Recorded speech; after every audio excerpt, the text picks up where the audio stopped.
young Martin Luther King Jr. witnessed his compatriots struggling with injustice and sinking under oppression.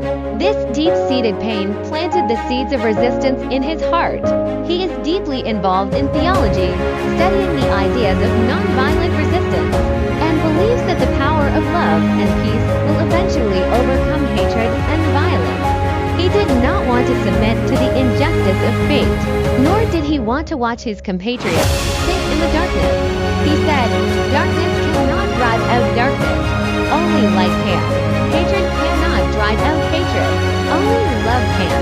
This was the belief he held all his life.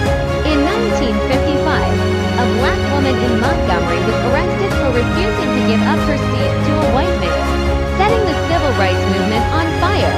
Martin Luther King Jr. came forward and led his fellow black people in a bus strike movement to confront the unfair racial system through peaceful sit-ins and non-violent protests.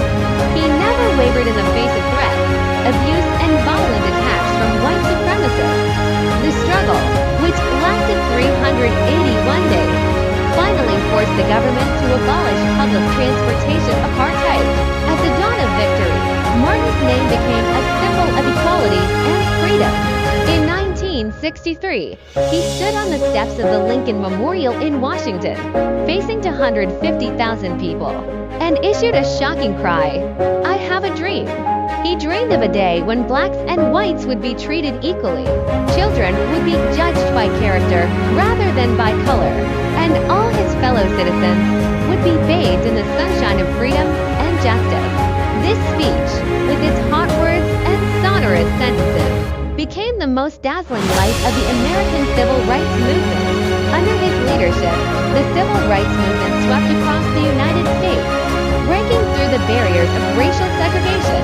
In 1964, the U.S. Congress passed the Civil Rights Act, and racial discrimination was officially written into the legal taboo. Thousands of black people finally broke free from their shackles and ushered in the dawn of equality. Martin Luther King was also awarded the Nobel Peace Prize, becoming the spiritual benchmark of the world civil rights movement.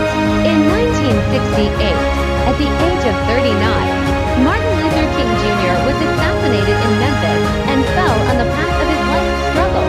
Although his life came to an abrupt end, the equal fire he planted had already started a prairie fire. The spiritual beliefs he left behind had long been integrated into the bloodline of America.